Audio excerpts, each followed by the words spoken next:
Здравствуйте, на телеканале «Новый век» программа «Вызов 112». В студии Сергей Хайдаров. И сегодня мы покажем, как нетрезвый, но очень добрый клиент рюмочной лишился телефона и всех денег.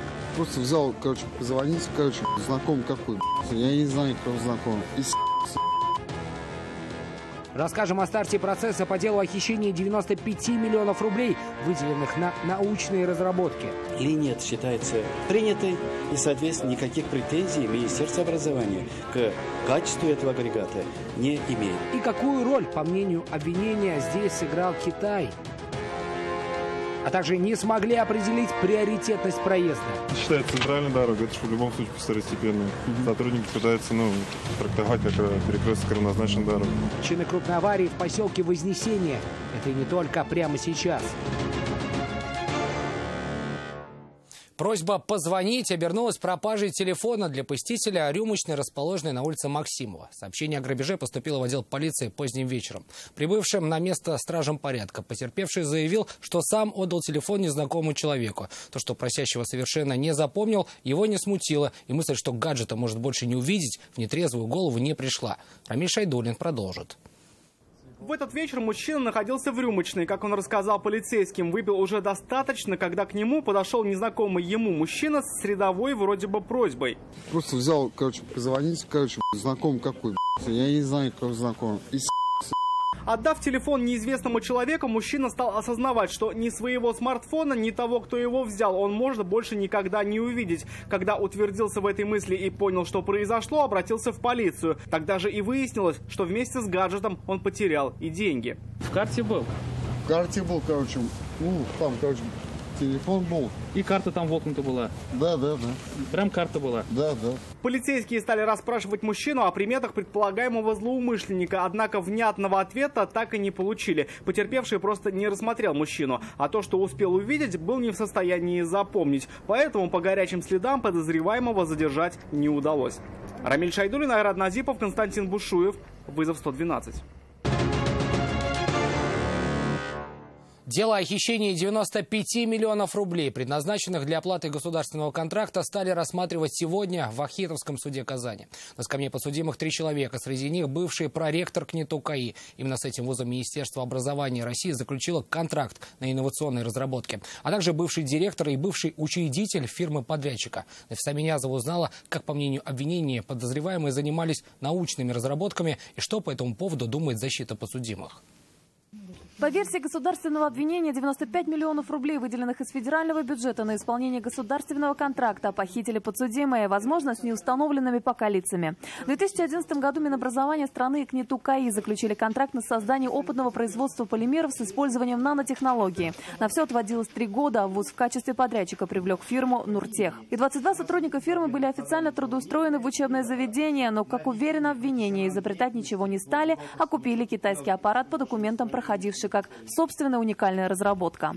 В результате в отношении 59-летнего бывшего проректора КНИТУ КАИ, 37-летнего бывшего директора и 62-летнего бывшего учредителя фирмы «Нуртех» возбуждены уголовные дела. Агрегат линия считается принятой, и, соответственно, никаких претензий Министерство образования к качеству этого агрегата не имеет. Претензии там есть маленькие в том, что срок был сорван, но и самое печальное для следствия, я думаю, что печально это кончится, экспертиза этой установки не проведена. Сегодня на процессе рассматривались организационные моменты. Один из обвиняемых хотел привлечь жену как дополнительного защитника. Я имею право на одного близкого родственника на защиту.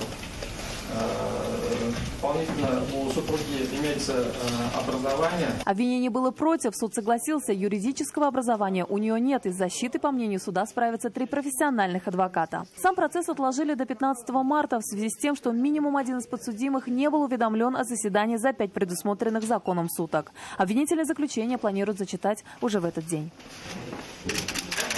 Нафиса Минязова, Азат Самигуллин, вызов 112. Несогласованность и погодные условия привели к крупной аварии в поселке Вознесение. 3 автомобиля столкнулись на пересечении улиц Иман и Батырлык. Удар был такой силы, что водителю одного из автомобилей, а также пассажирке той же машины потребовалась госпитализация. О причинах и последствиях материал Алины Мусиной. Больше корпуса выехал и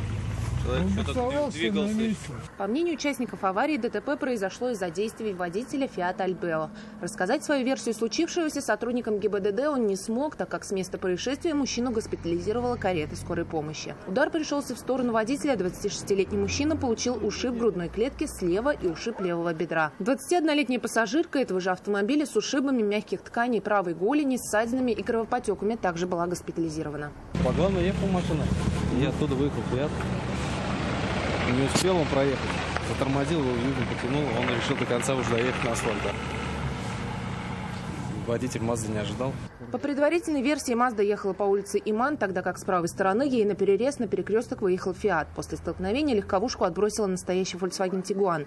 Впрочем, определить виновника на месте происшествия не удалось. Дело в том, что перекресток не оборудован знаками приоритета. В этом случае действует правило помехи справа. Исключение составляют случаи с неравнозначными перекрестками. Это считается центральной дорогой, это же в любом случае второстепенная.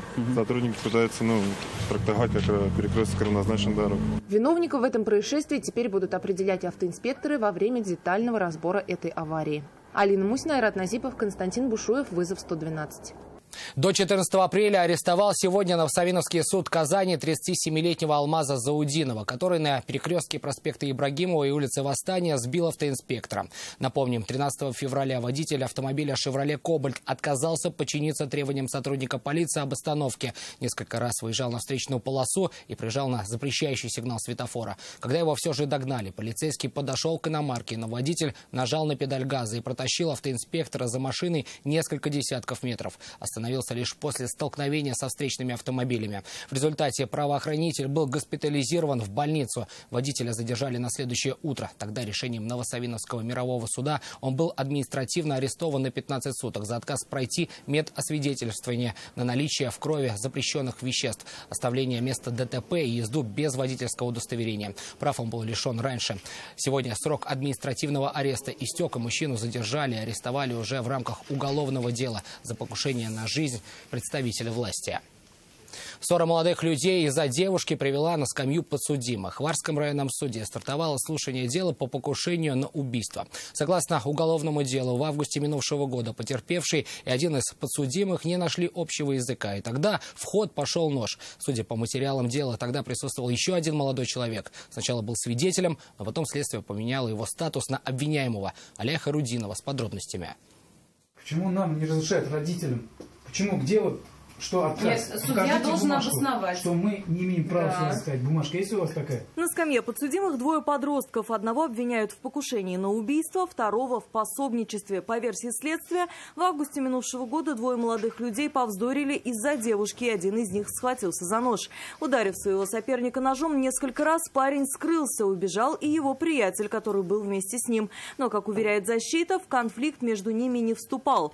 Потерпевший тогда сам себе вызвал скорую помощь. Раны были несмертельные. Я полагаю, что в данном случае обвинение строится лишь на показаниях потерпевшего, который, согласно заключению экспертизы, склонен к фантазированию и страдает психическим заболеванием. Главного подозреваемого, державшего в руке нож, задержали первым. Свою вину он полностью признал.